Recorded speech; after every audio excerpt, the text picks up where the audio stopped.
Aí esses dias eu tava assistindo Abraham Lincoln, Caçador de Vampiros, que é uma história muito interessante, é uma abordagem diferente sobre toda uma construção que já existe sobre o presidente dos Estados Unidos, tido como grande ícone de presidentes dos Estados Unidos, que é o Abraham Lincoln. E pelo que eu vi as críticas, muita gente criticou o filme como uma abordagem sem graça e uma abordagem muito surreal, abstrata, ficcional sobre o personagem que é o Abraham Lincoln, que tem um peso muito grande. Assim, particularmente, eu achei o filme bem interessante porque ele traz uma abordagem muito surreal, mas ele traz também uma visão diferente sobre uma personagem histórica tão importante. Então é legal se a gente for ver por esse lado. A maneira como o filme é construído, assim, por cada foto, por cada visual, é muito interessante.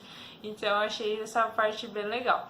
Mas, pra quem nunca viu o filme, é basicamente uma história, né, que tenta trazer a imagem do Abraham Lincoln da história para as telonas, sabe? Tanto que o filme começa assim, todo um ar de... todo um ar solene sobre o Lincoln e sobre quem ele foi na vida dele. Aí começa ele, tipo, ele velho já anotando, né? O ator que interpreta...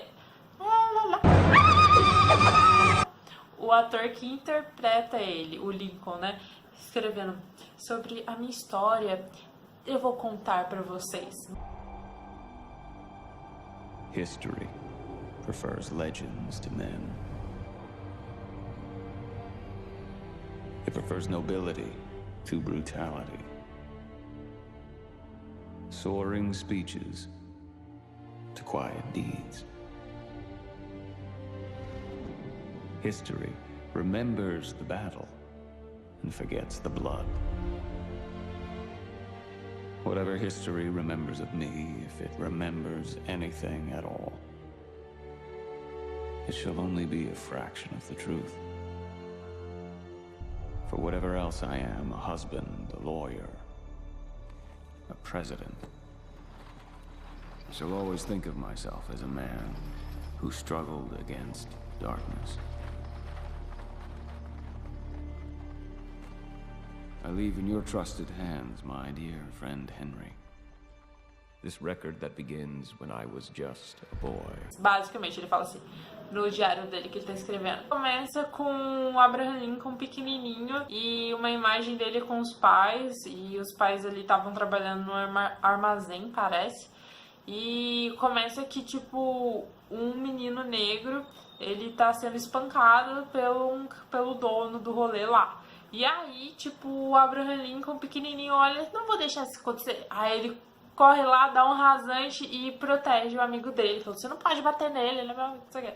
Aí o pai do Abraham Lincoln chega e fala assim, sai de perto do meu filho, você não pode, não sei o quê. Aí ele fica tipo, bando. O pai do Abraham Lincoln chega e separa e não deixa o cara bater no filho dele e nem no menininho. O cara que tava batendo, ele era tipo um maior cara de vilão, assim. Aí você fica, mano, que medo. E a cena continua e mostra a mãe do Abraham Lincoln dormindo. E ele lá em cima, que é uma beliche, assim. Aí ele olha pra baixo, a mãe tá de boa. Aí ele continua escrevendo no caderninho dele. Aí ele olha pra baixo de novo, a mãe dele tá sendo sugada por um vampiro, que era o dono vilão anteriormente. Ok, passou. O Abraham Lincoln, tipo, promete pra si mesmo de que ele se vingará desse vampiro.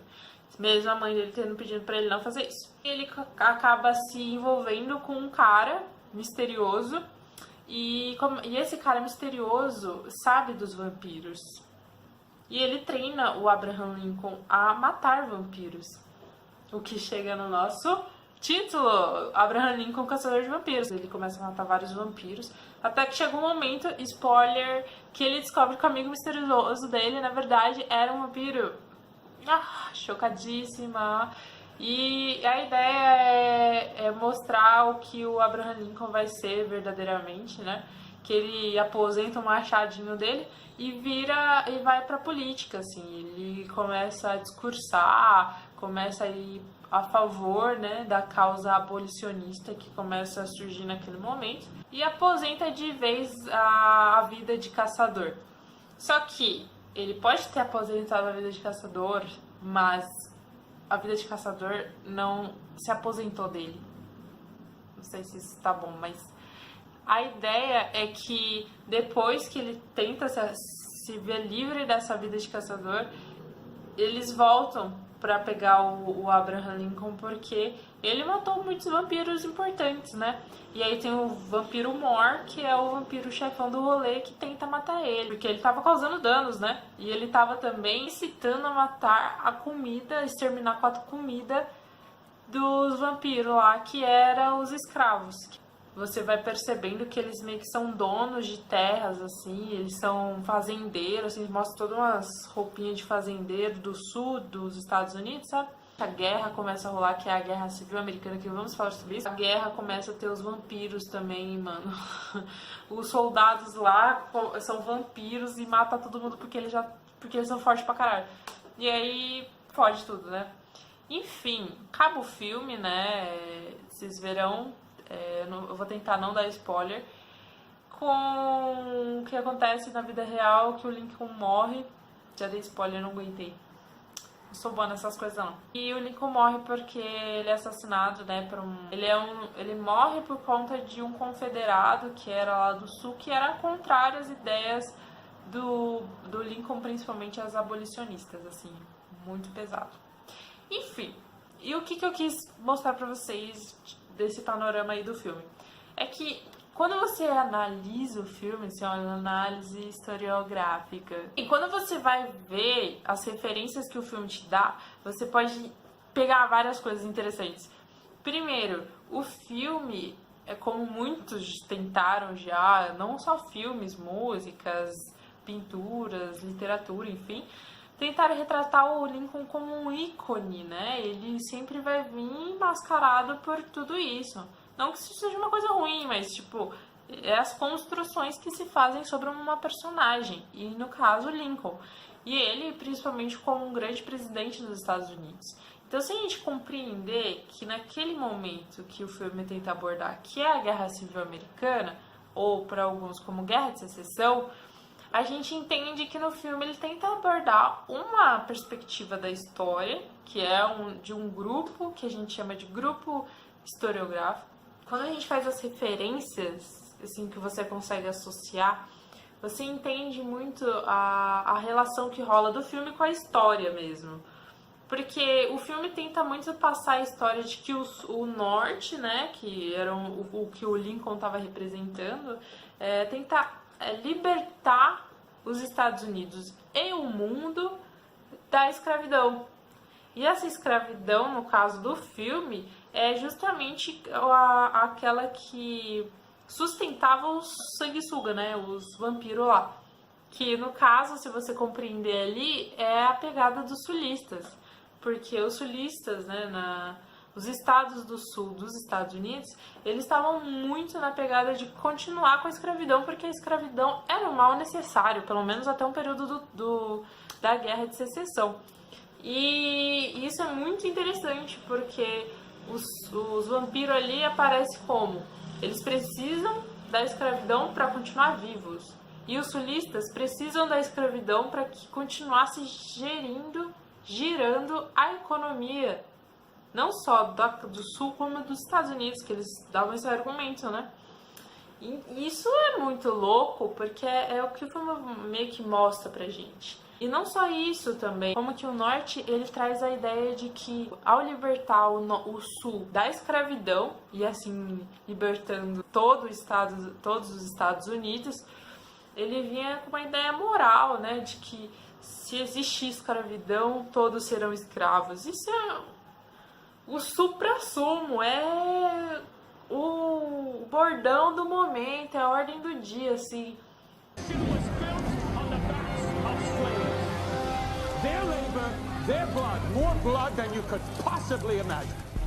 I have seen this horror of the South firsthand. I say the need for peace outweighs the needs of the blacks. I say that if the people of this great nation want slavery, then let them have it. The demon of slavery is tearing our country apart. We must stand up. We must stand strong and fight. Fight for the very soul of our nation. Until every man is free, we are all slaves. Entendeu? Isso vem muito ligado com as concepções do período da Guerra de Secessão, que foi o grande despertar, que se você quiser entender melhor sobre isso, eu vou deixar vários textos para você entender esse período, super legais, que traz a concepção de que a religião, né, a religião cristã, ela traz a ideia de propagandear uma moral de que a escravidão era um pecado. Você limitar a liberdade de uma outra pessoa, tirar a liberdade de outra pessoa, era uma coisa imoral e pecadora, pecaminosa, coisa ruim de Deus. Não pode, coisa que Deus não gosta. E isso começa a vincular. E com essa ideia já moral impregnada nas pessoas, isso vira uma questão de pecado mesmo. Você não pode escravizar outra pessoa. E não só isso, como que o norte, nesse momento, ele está muito mais se industrializando, sabe? Ele já não quer mais essa mão de obra escrava. É muito mais a ideia... Obrigada. É muito mais a ideia da mão de obra assalariada, entende?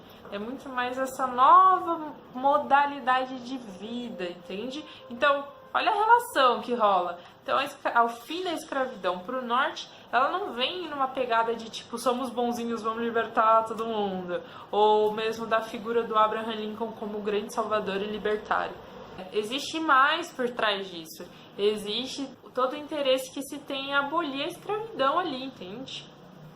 Olha que loucura. Legal!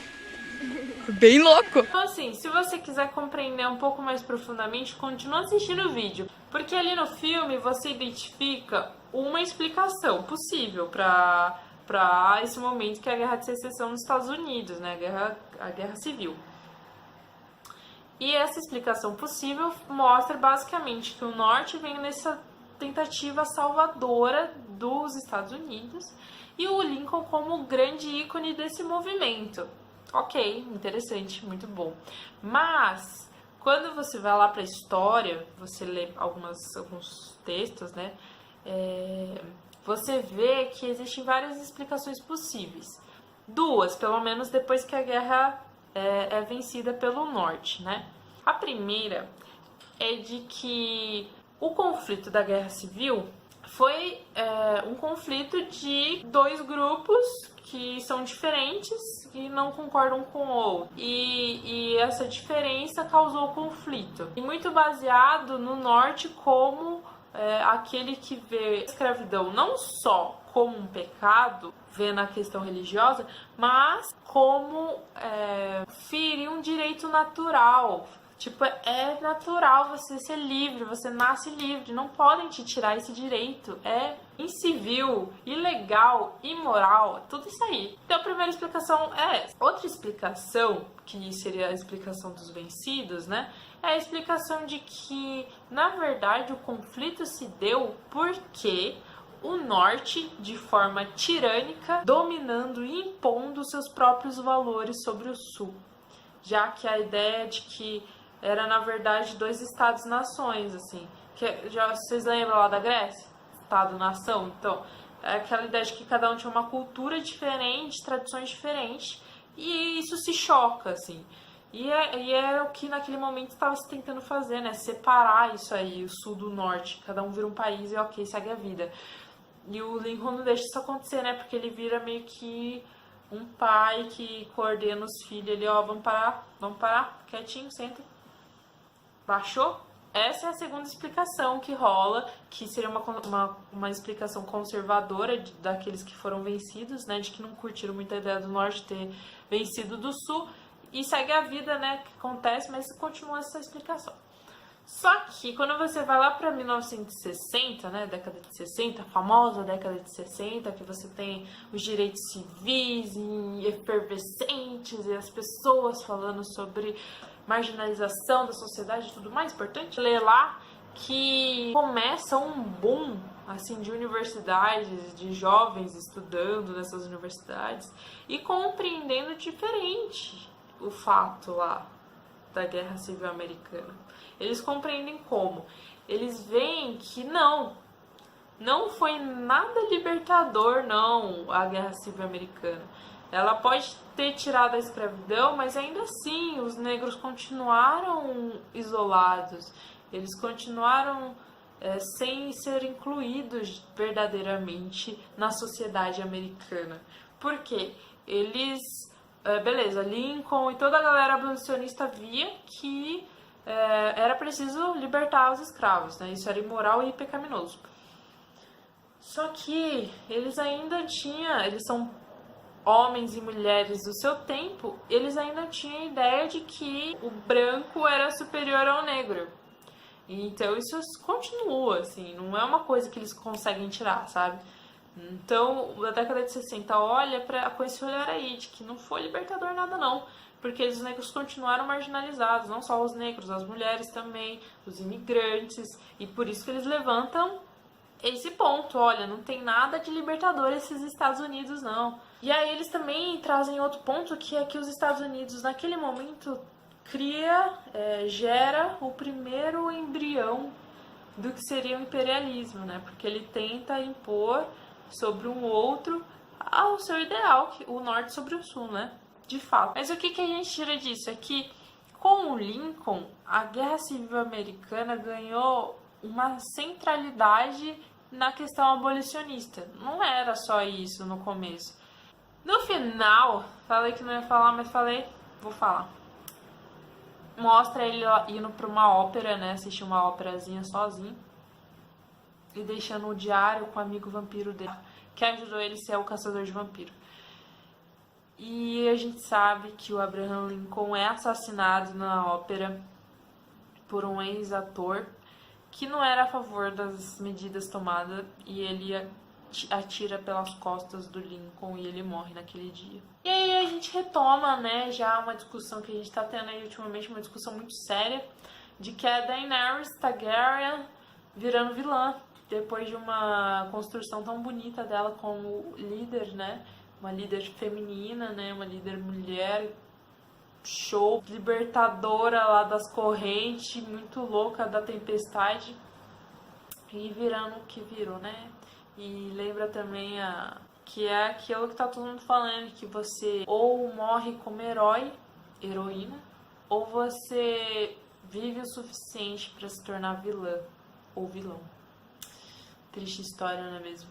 Então é isso, eu acho que deu pra entender mais ou menos que o filme é uma relação, se você conseguir fazer essa associação de fatos, muito próxima do que foi exposto à Guerra Civil, né? A Guerra Civil, ela toma aí, como eu mostrei pra vocês, várias facetas durante a história, mas ela tem um fio condutor, acaba tendo um fio condutor, e o filme consegue trazer um pouco disso de uma maneira descontraída, muito mais visual, né, do que você ler vários textos. Mas que a gente consegue fazer sempre umas relações muito loucas, como essa que a gente fez agora. Então, se você gostou, dá um like, compartilha, se inscreve. Não sei se eu vou continuar postando vídeo, mas se um dia acontecer, né, quem sabe. Então é isso, galera. Valeu. Tchau.